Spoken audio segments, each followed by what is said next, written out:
In any of these, or none of them, I suppose, is the requirement, or I mean, it's possibly a fifth category, those who wish to genuinely facilitate the relationship between the human and the divine. In this one final category of those I'll mention is that genuine faith that the divine is real, that the divine is involved with humanity, that the divine in fact wants to have a relationship of love and wisdom with whatever is human,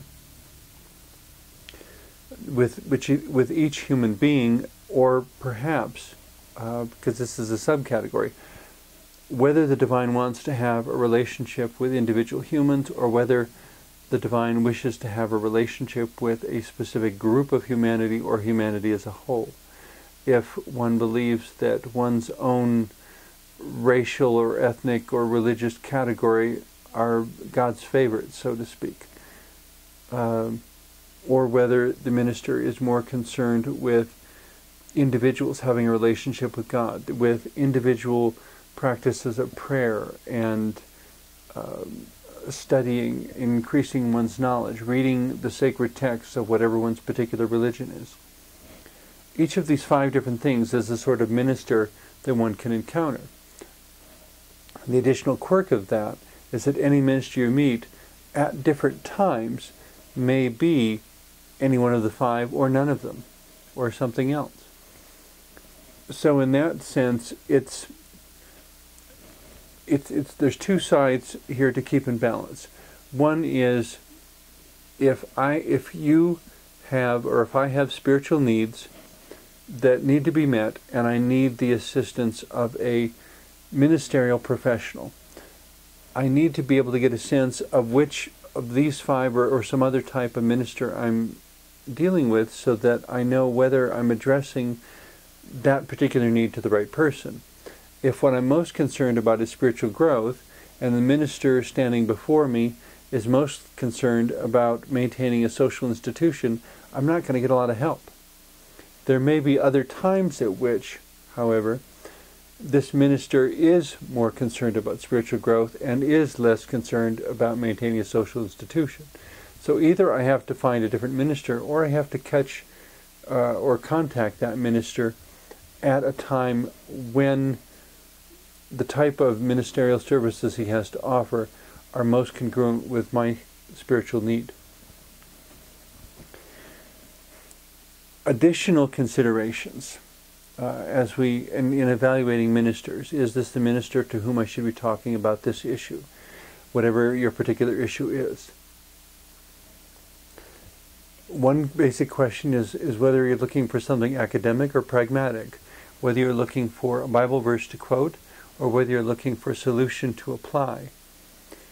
And sometimes they'll be the same thing, but not always. In some cases, and of course this depends upon your own background as well, can you talk to someone who has had all sorts of academic education, or do such people frequently talk over your head? There's nothing to be ashamed of in not understanding someone who wants to speak in graduate level doublespeak and complicated words.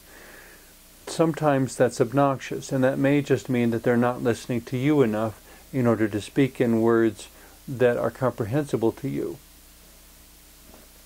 That there's a sense for every minister in which they need to be able to speak the language of the person who has come to them for ministerial services.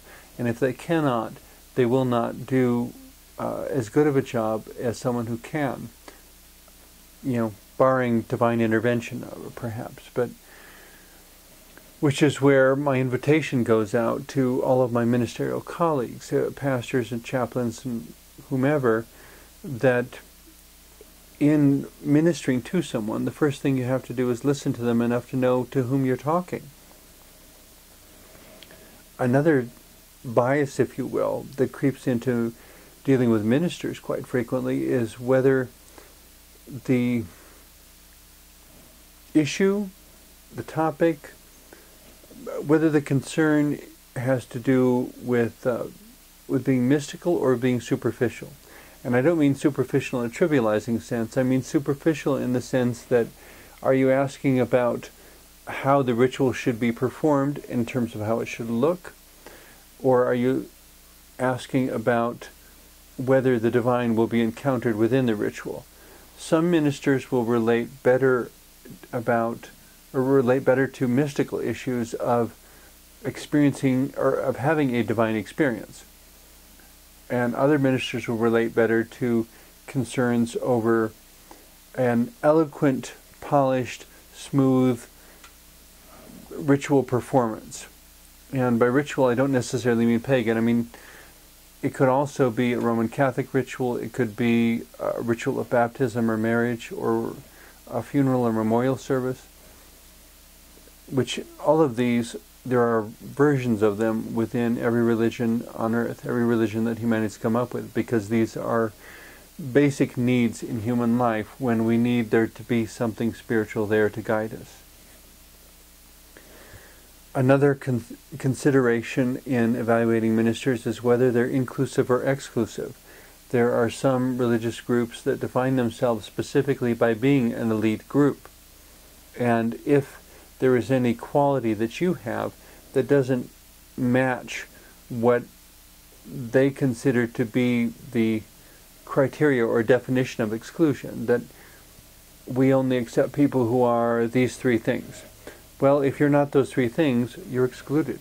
If you are those three things, you may think of it as a wonderful congregation, and you may, in fact, find things there that will help you grow spiritually, and that's wonderful.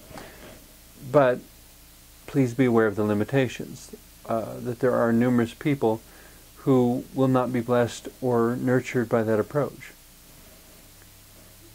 That's not necessarily bad as long as that approach is ministering to someone, but it leaves us with the problem of there needs to be something for all the people for whom this other approach is not effective.